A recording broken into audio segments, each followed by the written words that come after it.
Hello everybody, welcome back to my channel. My name is Zara and today I'm going to be doing my January wrap up. I've stopped doing wrap ups for the past, I don't know, year and a half, just because I do a lot of reviews and I review pretty much every book that I read, but I've decided to bring wrap ups back for people who don't necessarily want to watch individual reviews. I've said before that I will keep doing reviews as a big part of my channel. I love reviews. I don't really watch booktube content anymore, but if I do, it's almost always reviews. So that will always be a big feature of my channel.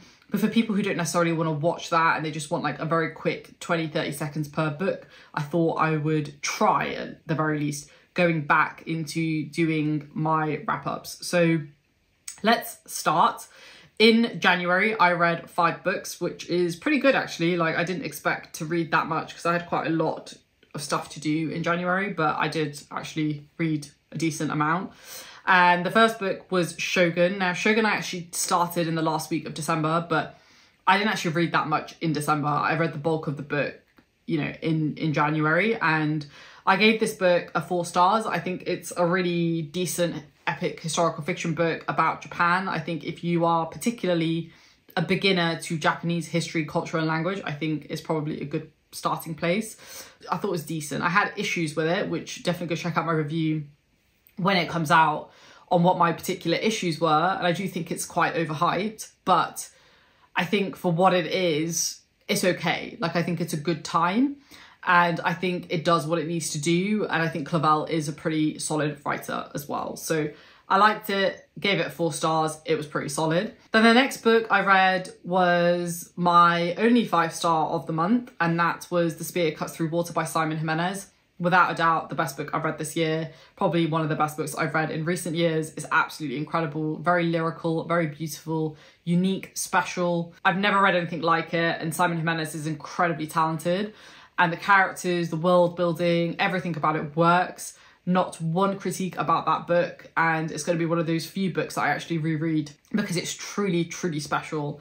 And it's one of those books that I think the more you read it, the more you'll get from it. And I just can't wait to do that and embark on that journey again. I will have a review of this coming out, so definitely check it out when it does. Then we have The Justice of Kings by Richard Swan. This is another fantasy book.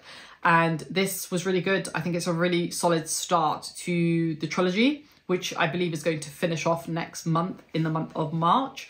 And I really liked it. You know, I love politics and I love morally grey characters. I like themes around like religion and magic and their place in society. And we have all of these things.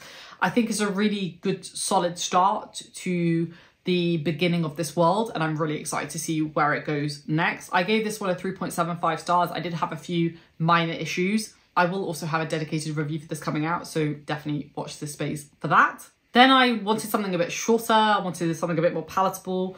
And so I decided to pick up Canary Road by John Steinbeck. This is like a 150-page book. It's really nothing. You could probably read it in a day. I just wanted something different. I wanted something a bit more real, a bit more, you know, like about, as though it's about like people that you could know. And that's exactly what I got. It's funny.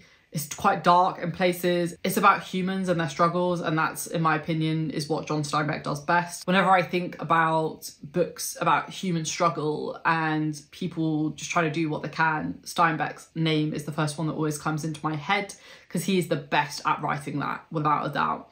I've always said it, and I'm sure I will keep saying it until the day I die. It was fantastic. Canary Road, the place itself, also felt like a character in itself.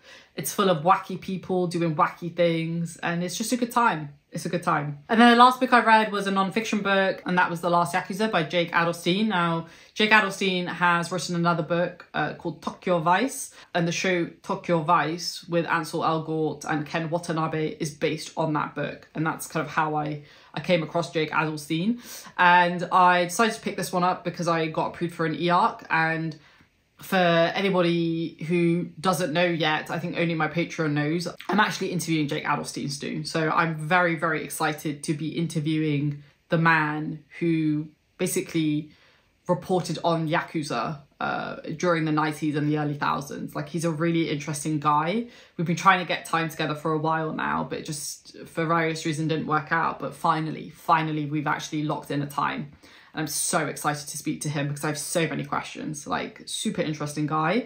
And The Last Yakuza is not really based on Drake as much. Tokyo Vice is definitely more based on his experiences as a reporter in Japan in the 90s and his interactions with the Yakuza.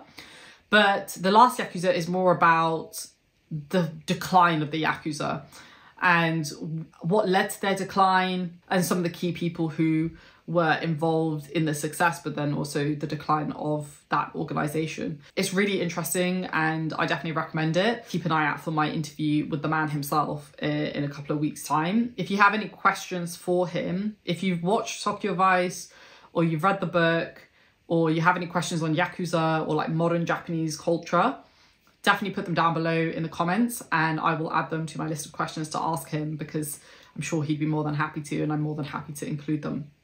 So I'm very, very excited about that because I've been dying to interview him for a while now, and yeah, psyched. So yeah, I gave that one a 4 stars. I thought it was really good. It felt very cinematic, and I think Jake is a pretty good writer. And I think if you're interested, like I said, in Yakuza or like Japanese culture, like modern culture and kind of how Japan has got to where it is today, then I definitely recommend reading both this book and also Tokyo Vice. So there we have it. Those are the 5 books that I read in January. Let me know what you read in January. What was your favourite book of the month? What was your least favourite book of the month? What are you planning to read in February? And I'll see you down in the comments. Thanks for watching, folks. Please give this video a thumbs up if you liked it, and I will see you in my next one. Thanks for watching. Bye.